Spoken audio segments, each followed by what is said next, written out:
गेली 25 वर्ष सचिन लिंबोरे यांच्या कंत्राट कामगार होता।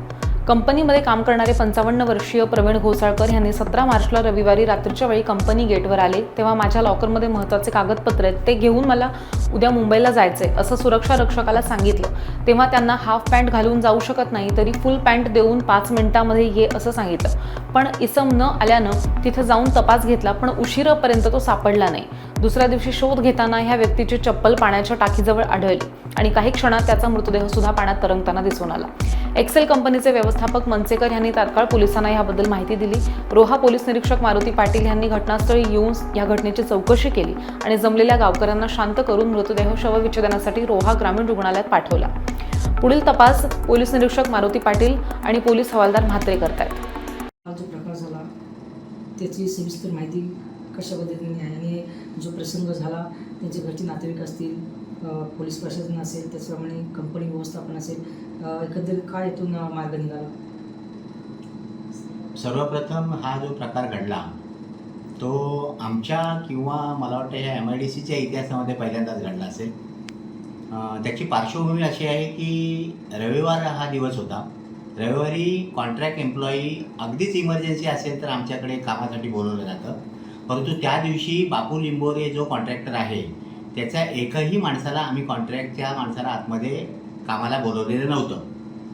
प्रवीण घोसाळकर जो माणूस आहे तो त्या कॉन्ट्रॅक्टमध्ये जवळजवळ 30 वर्ष काम करतो आहे आणि 30 वर्षाचं जे त्याचे संबंध कंपनीबरोबर किंवा सिक्युरिटी असेल किंवा कामगार असेल त्याच्याबरोबर जे आहे त्या विश्वासाने जेव्हा तो रात्री 9:35 वाजता गेटवर आला आणि 9:35ला गेटवर आल्यानंतर त्यांनी आमचे जे सिक्युरिटी गार्ड होते त्यावेळेला ड्युटीवर त्यांनी सांगितलं की मला मेडिकल इमर्जन्सी आहे, उद्या सकाळी मुंबईला जायचं आहे आणि मुंबईला जाण्यासाठी मला माझे पेपर्स माझ्या ऑफिसमध्ये आहेत, ते मला पेपर्स घ्यायचे आहेत, त्यामुळे मला आज सोडा, 5 मिनिटात मी परत येतो। सिक्युरिटी गार्डने पहिली गोष्ट त्यांना सांगितली की कॉन्ट्रॅक्ट एम्प्लॉईला ड्युटी व्यतिरिक्त आज सोडलं जात नाही, आजचा तर विकली ऑफ आहे आणि आजची ही जी वेळ आहे ती वेळ नाही आहे, त्यामुळे मी तुम्हाला आज सोडू शकत नाही। आणि दुसरी महत्त्वाची गोष्ट म्हणजे तुम्ही हाफ पॅन्टवर आलेले आहात, त्यामुळे तो देखील करू शकत नाही। परंतु त्यांनी जे सांगितलं कारण आणि जर ते सोडलं नसतं तर दुसऱ्या दिवशी काही अनुचित प्रकार घडला असता तर त्याला परत जबाबदार धरलं गेलं असतं आणि म्हणून माणुसकी या नात्याने तू 5 मिनिटे जाताना गेटवर एंट्री कर आणि एंट्री करून 5 मिनिटात तुझे जे पेपर्स आहेत ते पेपर्स घेऊन परत ये असं सांगून त्याला सोडलं गेलं। तिथे एकच चूक झाली, तिथे त्यांना एस्कॉर्ट करायला पाहिजे होतं, परंतु त्या वेळेला संडे असल्यामुळे तिथे 2च गार्ड होते उपस्थित, त्यामुळे ते जाऊ शकले नाहीत। त्यांनी त्याच्यावर विश्वास टाकला आणि त्याला 5 मिनिटासाठी आत सोडलं। जाताना त्यांनी 9:35ला आमच्या रजिस्टरवर एंट्री केली, उलट 9:40 ही आउट टाईम पण त्याने टाकलं आणि तो आत गेला। 10 वाजले तरी तो परत येत नव्हता, म्हणून शोधाशोध सुरू झाली।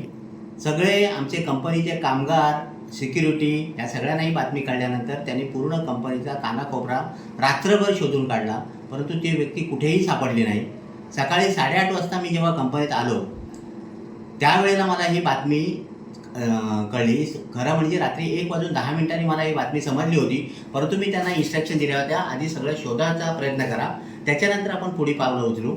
त्याप्रमाणे सकाळी 8:30ला मी ड्युटीवर आल्यानंतर तोपर्यंत देखील तो मिसिंग आहे असं कळल्यानंतर शिवजयंती होती, त्यामुळे बंदोबस्ताला पोलीस असतील तरीसुद्धा मी 9 वाजता अधिकारी जे पोलीस आहेत त्यांना पहिला फोन लावला।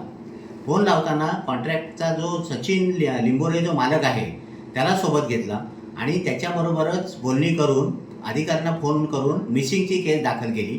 त्याच्यामध्ये रात्रीपासून जो घटनाक्रम होता तो पूर्ण घटनाक्रम त्याला सांगितला गेला आणि त्याच्यानंतर त्याने आमच्याकडून माहिती मिळवून घेतली आणि सचिन लिंबोरेनंतर त्यांनी पोलीस स्टेशनला बोलवलं। त्याच वेळेला दुसरी स्टेप त्यांनी अशी घेतली की जे आशुतोष म्हात्रे म्हणून जे पोलीस आहेत त्यांना ताबडतोब इथे गेटवर पाठवलं।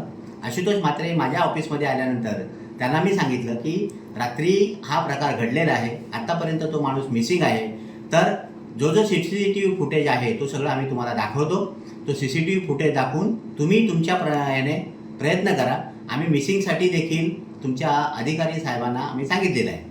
त्यांनी CCTV फुटेज बघितलं आणि त्याप्रमाणे त्यांचे वरिष्ठांना त्यांनी कळवून त्यानंतर शोधाशोध चालू झाली। त्यावेळेला जे CCTV फुटेजमध्ये जो शेवटचा जो क्षण होता तिथपर्यंत ते गेल्यानंतर आजूबाजूचा परिसर शोधताना जी आमच्या ज्या वॉटर टँक आहे, स्टोरेज टँक आहेत कंपनीच्या, त्याच्यामध्ये एका टँकमध्ये 2 चपला त्यांना वर तरंगताना दिसल्या. म्हणून त्यांनी मग तिथे शोधाशोध चालू केली. सगळ्या टँक शोधतानाच थोड्याच वेळात ती एक बॉडीवर ती प्रोसिजर पूर्ण करून आम्ही त्याला कामाला घेऊ असं आश्वासन दिलं. त्याने आणखी एक रिक्वेस्ट केली की या कुटुंबाला काही थोडीफार मदत करता आली तर बघा. तर आमचे जे साईट हेड आहेत, सपाटे साहेब, त्यांनी आमच्या वरिष्ठांना आम्ही कळवू. आत्ताच आम्ही कुठला शब्द देऊ शकत नाही, परंतु वरिष्ठांना कळवून काय करता येईल का असं सांगितलं.